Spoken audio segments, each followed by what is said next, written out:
안녕하세요. 민주노총 인천본부 노동상담소의 허노무사입니다. 이번에는 저와 함께 2021년 7월 6일부터 시행되는 노동조합법 주요 개정사항을 살펴보겠습니다.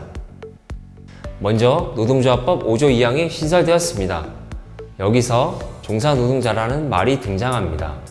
종사노동자란 사업 또는 사업장에 종사하는 노동자를 말하며, 이와 반대로 사업 또는 사업장에 종사하지 않는 노동자는 비종사 노동자를 의미합니다.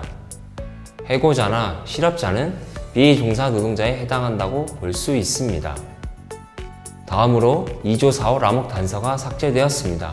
현행 2조 4호 라목 단서는 해고자나 실업자가 기업별 노동조합에 가입하는 것을 제한하는 것으로 해석되어 왔습니다. 이 규정이 삭제되어 해고자나 실업자, 즉 비종사 노동자도 기업별 노동조합에 가입하는 것이 허용됩니다.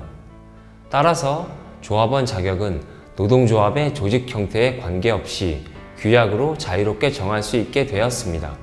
또한 공무원과 교원은 현직자만이 노동조합에 가입할 수 있었으나, 이번 개정으로 현직자뿐만 아니라 전직자도 가입이 허용됩니다. 비종사 노동자의 조합활동 범위에 관하여 알아보겠습니다. 앞서 살펴보았듯이 비종사 노동자도 기업별 노동조합의 조합원이 될 수 있음은 물론, 사용자의 효율적인 사업 운영에 지장을 주지 않는 범위에서 사업 또는 사업장 내에서 노동조합 활동을 할 수 있습니다. 여기서 효율적인 사업 운영에 지장을 주지 않는 범위란 사용자의 시설관리권과 노무지휘권을 침해하지 않는 범위 내에서 조합활동의 목적, 시간, 절차 등을 종합적으로 고려하여 판단해야 할 것으로 생각됩니다. 문제 예방 차원에서 단체협약 등 노사 합의를 통하여 비종사 조합원의 조합활동을 보장하도록 하는 것도 필요해 보입니다. 다음은 종사 노동자와 관련된 개정사항입니다. 노동조합 임원 및 대의원의 자격은 원칙적으로 규약으로 자유롭게 정할 수 있으나, 기업별 노동조합의 경우 임원 및 대의원은 종사 노동자인 조합원 중에서 선출해야 합니다. 이 규정은 산업별 노동조합의 기업별 지부나 지회의 경우에는 적용되지 않으니 이 점 유념하시기 바랍니다. 근로시간 면제한도 결정, 교섭대표 노조 결정 시 과반수 노동조합인지 여부, 그리고 쟁의행위 천만 투표 시 과반수 찬성 여부 등을 판단하기 위한 조합원 수는 종사조합원을 기준으로 산정합니다. 또한 해고된 종사노동자가 부당노동행위 구제 신청을 한 경우에는 중앙노동위원회 재심 판정 시까지 종사노동자로 간주되며 조합활동 역시 보장됩니다. 이번에는 근로시간 면제제도 개정사항을 살펴보겠습니다. 개정된 노동조합법은 종전 노조 전임자 명칭과 관련 규정을 삭제하고 근로시간 면제자로 일원화하여 근로시간 면제 한도 내에서 근로시간 면제자에게 급여를 지급하는 것만을 허용하고 있습니다. 만약 근로시간 면제자에게 근로시간 면제 한도를 초과하여 급여를 지급하기로 노사가 합의하거나 단체협약으로 정하더라도 그러한 합의나 단체협약은 무효가 됩니다. 또한 사용자는 부당노동행위로 처벌받습니다. 참고로 근로시간 면제자는 소정 근로 의무가 있는 자를 전제로 하므로 사용자와의 사이에 근로관계가 없는 해고자 등은 원칙적으로 근로시간 면제자가 될 수 없습니다. 개별 교섭 시 차별금지 의무가 신설되었습니다. 개정된 노동조합법은 사용자 동의하에 개별 교섭을 하는 경우에도 교섭을 요구한 모든 노동조합에 대하여 성실교섭 및 노동조합 간 차별금지 의무를 부과하고 있습니다.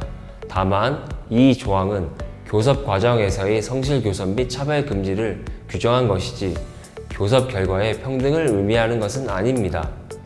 사용자가 단체교섭을 거부하거나 해태할 경우 부당노동행위에 해당합니다.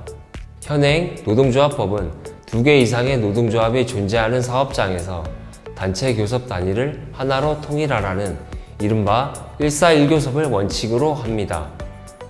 예외적으로 일정한 요건 하에 교섭 단위를 분리할 수 있는 규정만이 있고, 분리된 교섭 단위를 통합할 수 있는 근거 규정은 존재하지 않았습니다. 교섭단위 통합을 위해서는 노동위원회의 분리결정 취소가 있어야 한다는 행정해석만이 있었는데 개정 노동조합법에서는 분리된 교섭단위를 통합할 수 있는 근거 규정을 신설하였습니다. 우선 분리된 교섭단위를 통합할 필요성이 인정되고 당사자인 노동조합이나 사용자의 신청이 있으면 노동위원회가 교섭단위를 통합하는 결정을 합니다. 단체협약의 유효기간 상한이 현행 2년에서 3년으로 확대되었습니다. 하지만 유효기간이 확대되었다고 해서 유효기간이 3년으로 강제되는 것은 아닙니다. 단체협약의 유효기간은 노사 간 합의로 3년의 한도 내에서 정할 수 있습니다.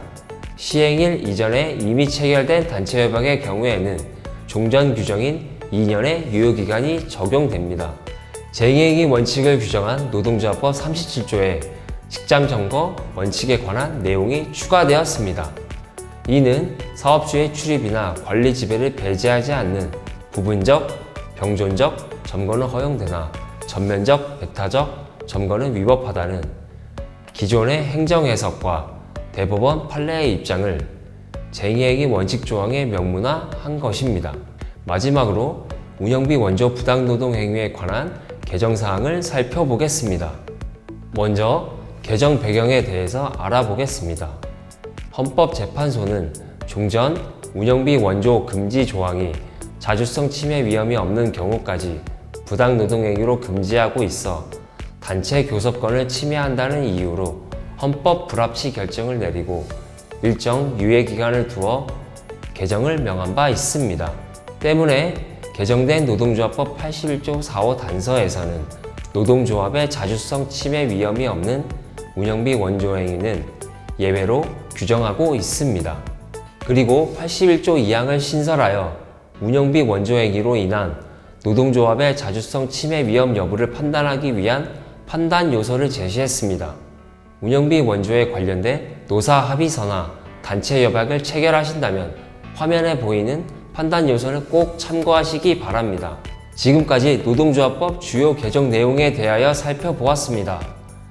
개정 내용에 관하여 궁금하신 사항이나 상담이 필요하시면 저희 민주노총 인천본부 노동상담소로 문의해 주시기 바랍니다.